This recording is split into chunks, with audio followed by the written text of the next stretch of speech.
have a special interview for you, and we're talking football. We're talking youth football in particular, and of course, the Gothia Cup is one of those big youth tournaments out there in Sweden. And Trinidad and Tobago will be represented this time around. To tell us a little bit more about that, I have two special guests here with us this evening, and Johan Singh and Nyron Jones will tell us a little bit more about how plans are progressing. And Nyron, let me start with you about this event. How big a deal is this for these youngsters? First and foremost, I want to say thank you to you, Ruskin Mark, and the staff members at TTT and Talk City for having us this evening. And to answer your question, this is the biggest opportunity in the academy existence and the children lives. So we are in, and we are just counting down the days to go. Of course, you're talking about the powerful United Football Academy here in TNT. And how long the academy has been in existence, and what are your numbers looking like now? Yes, the academy was formed in the year of 2015 with a vision by myself and the staff members and my family members to help the children of the community of Lokota and Trinidad and Tobago to recognize that they are more than the norms in society and they can use their talent to achieve their goals. From to date, we would have started with 2 persons in the year of 2015, and we have grown and growing to numbers upwards of 70 plus persons. And what type of age group are you looking at? How is it spread out now? Boys and girls from age group under 7 go all the way up to 18. Okay, and what kind of numbers are you taking with you when you go?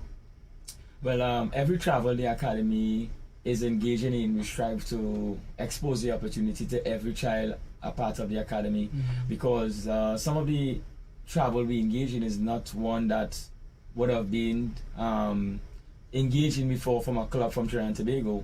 So we try to take as many boxes, so the opportunity is there for everyone. But the age groups we are going to participate in is the under 11, 13 and under 16. Okay, well, we certainly are, and those are critical age groups yes, as well. And of course, Johan, what does all of this mean for you as a young man, coaching youngsters, participating? I suppose you probably still play a little bit as well, and looking to probably kick on in the sport. But when you get an opportunity like this, I mean, I know when I first went to England, for example, as part of a national youth team, it was a big deal. And it's only when you get there and it kind of, you realize, well, yes, we're here now. And you know, our first trip once we came off the plane, we went straight to Lords. And so it's like we killed 2 birds in 1 stone in a few hours, you know. And what are you looking forward to the most? Good afternoon, and thank you for having me here, Mr. Mark, and good afternoon to Trinidad and Tobago. First and foremost, this is a tremendous opportunity for me. This falls directly in line to what I am pursuing in terms of my career, because I completed my bachelor's degree at the University of Trinidad and Tobago.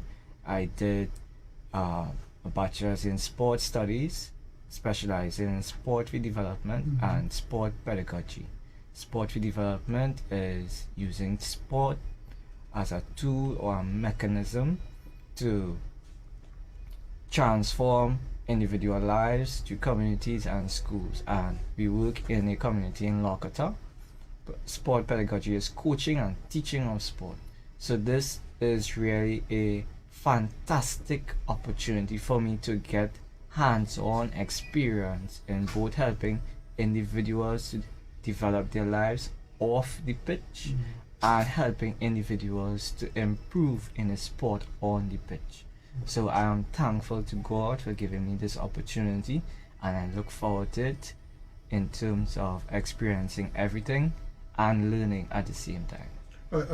You know, somebody who your role is a kind of a, I suppose, a dual role based on what you just explained there. But when you interact with the youngsters, especially in a community like yours that gets branded all sorts of different things and people don't really see the potential and the talent that is abundant in some of these communities. I mean, how do you, first of all, block out that kind of noise and at the same time build up the participants and the youngsters when they come to you? Well, the first thing is observation. You must observe the type of individual you are dealing with, and from that you will gather information on what type of person he or she may be, and you can learn to build a relationship with the person.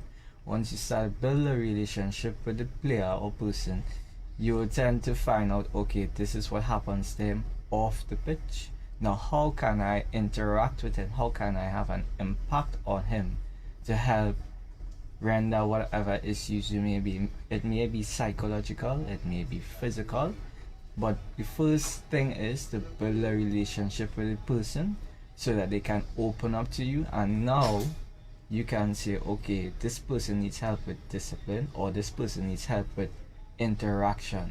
Now you can look for ways, solutions on how to help this person and to have a meaningful impact on him or her.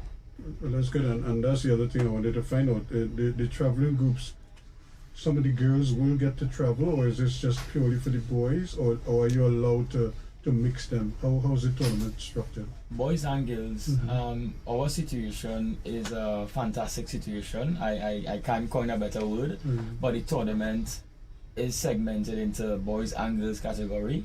But this is not the first time the GOTHIA Cup would have invited us. We would have received the first invitation prior to the pandemic, right? And the pandemic would have cut that short, so all of the details would have already been there, and we would have explained to them our objective with the children, boys and girls, because we understand the sort of trauma girls have in Trinidad and Tobago at those age groups, ranging from teenage pregnancy, etc.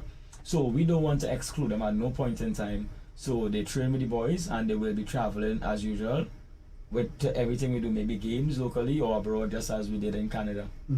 So they get to play in their own little tournament, in their own group.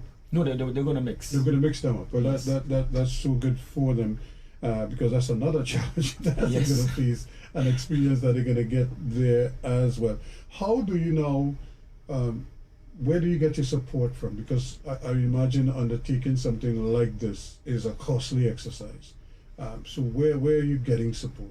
Well, the support we always strive to do for self at first, right? So we held numerous meetings among the parents where we would have asked the parents to do their fundraising.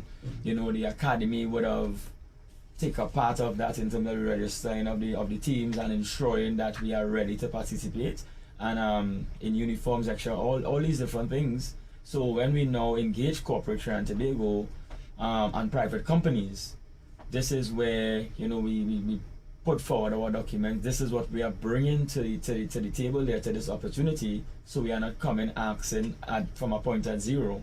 So you can show the ambition that we have as an academy, and we are asking for your support here to make this dream a reality for these boys and girls. So we have been engaging in speaking opportunities like these, sending out proposals to numerous companies and government institutions through Trinidad and Tobago to bring some sort of awareness to what is happening in Trinidad and Tobago and the opportunity the youth has been given right out of a pandemic period. Well, that's great, because I know as youngsters when we were growing up, a lot of us were able to go. A lot of my friends went to the Dallas Cup in Texas. Oh wow, fantastic! You know, with Alvin Coney, with the Alcon's coaching school, and a number of them, those players went on to represent Trinidad and Tobago at the highest level. Is that the kind of exposure that you're hoping for, that these players, it opens their eyes to what is possible when they participate in a tournament like this? Definitely, that's one of our main objectives. So for example, our under 16 team, this is an opportunity for them to go and show their talent, show their abilities, because you may never know who is looking on and say, okay, I am interested in this person. It gives them a sense of reality. This is what it's like to compete at a high level in Europe amongst the best youths of your age. This is what they do on a regular basis. As for the others, for the U13 team, this is our opportunity to continue to strive for success in terms of showing that their progress in development. They had a good performance in Canada. Now it's for them to continue to show how much they have improved, how much they have developed from where they have left off in 2019. Well, the second year is now. How many of your youngsters are actually play secondary schools football or played in the secondary schools league? Yes, we had let's say numbers upwards of 10 players, 10 to 15 different schools, and they were standout players where a lot of them would have been selected to the newly established league program with the TTFA. So the fruits are starting to mature. You know, the work that we are putting in as a program and the travel that we are doing, it's starting to mature. The children are recognizing, you know, this sport can take me places, because now I would have started as playing football in the community, but now I am going to Sweden. I went to Canada. I'm going to play football in Maniramjan. Now with the national team, once I do make it, I can go to El Salvador or Guatemala. So this also offers well, not only for the community, but communities that is looking in to see we can pattern this. You know, find out what the formula is happening there, and we can pattern this, because our objective from Powerful United Football Academy, yes, we are based in Lokota, but we are trying to touch life throughout Trinidad and Tobago, just as how we have children taking the boats on a Friday evening to come across to train with us on a Saturday morning. So that shows the impact we are making, and this is where we want the support from Trinidad and Tobago, so we can continue to touch lives as far as Mayaro, Manzan, as far as Cedros, because what we are facing in Trinidad and Tobago is everyone problem when it comes to the youth. So the solution gotta be everyone strive also. So we gotta buy in there in terms of the solutions that we are bringing forth to Trinidad and Tobago. Where do you conduct your sessions? At the stadium? We conduct our sessions at Phase 6 Lokota, and we are also engaging in games throughout Trinidad and Tobago, and we are also reaching out to the university where we can have some sessions there. So this coming Saturday we will be playing against University of Trinidad and Tobago, but it will not only be a game. That is in the campus. In the campus, Omera campus. Yes.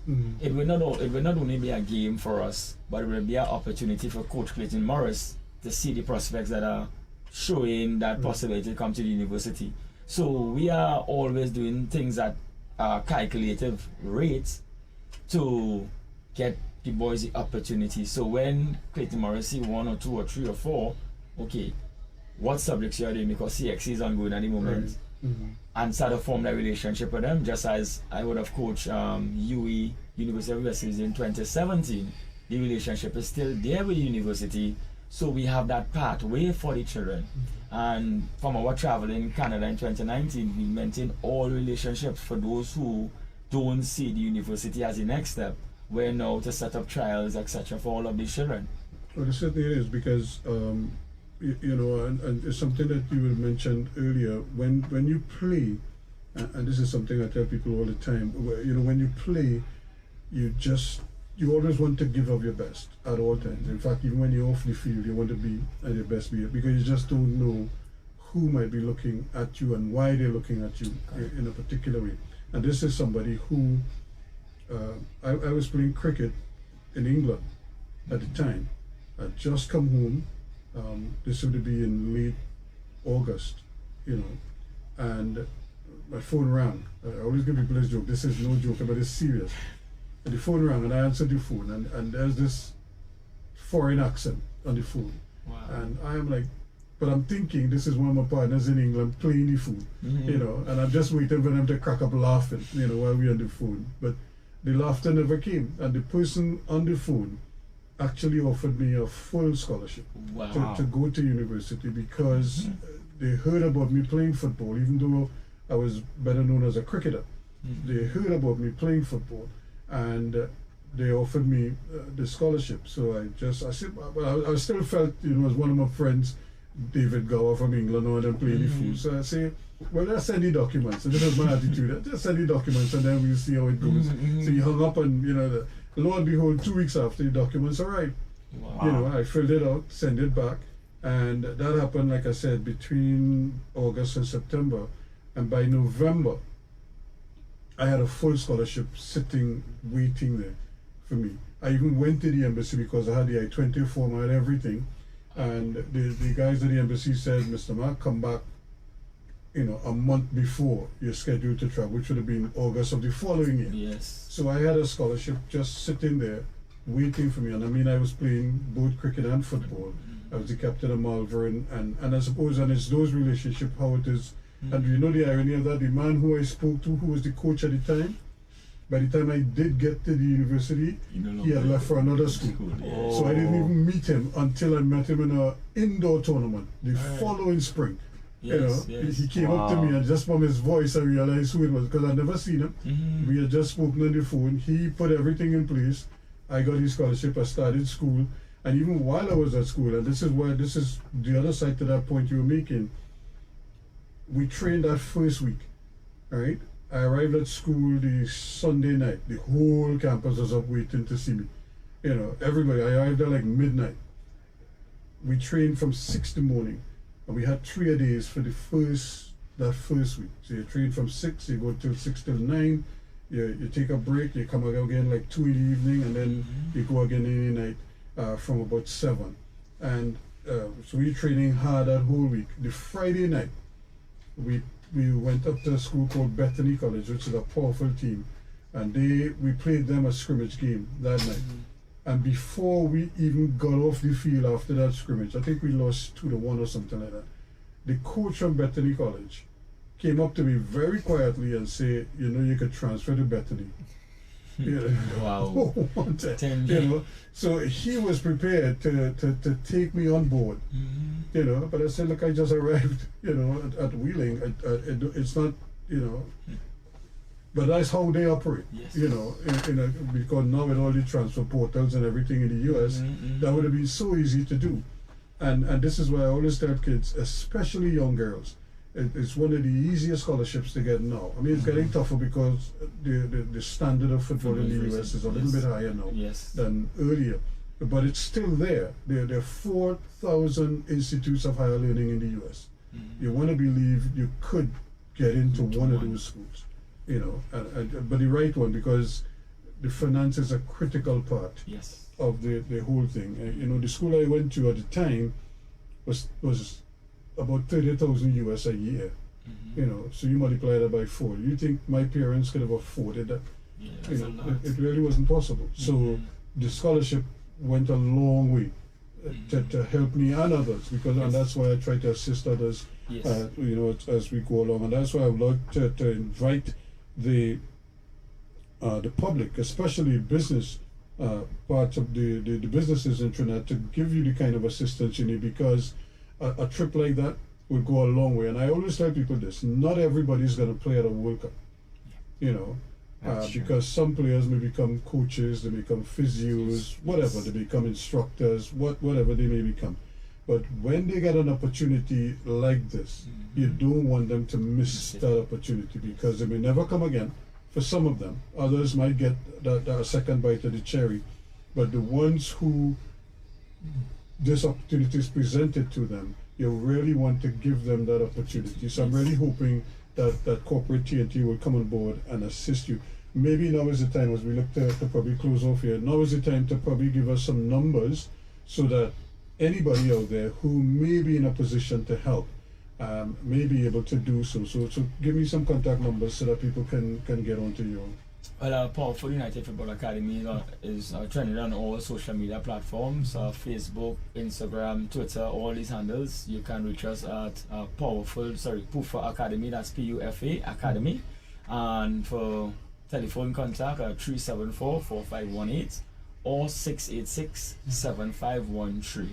Well, that's good, gentlemen. Let me wish you all the best. When do you schedule to travel in? We travel in July. In July? Yes, in July. On the 11th of July. On the 11th of July. So it's not much time. So you really want to be able to do that, because I know you all have the whole issue with visas, and you want to make sure you have everybody cleared and squared away and ready to go. Gentlemen, thanks so much. I want to wish you all the best. Yes, thank you. And Thank to you. the youngsters, I want them to just take the opportunity and run with it, because you never know what is going to happen next.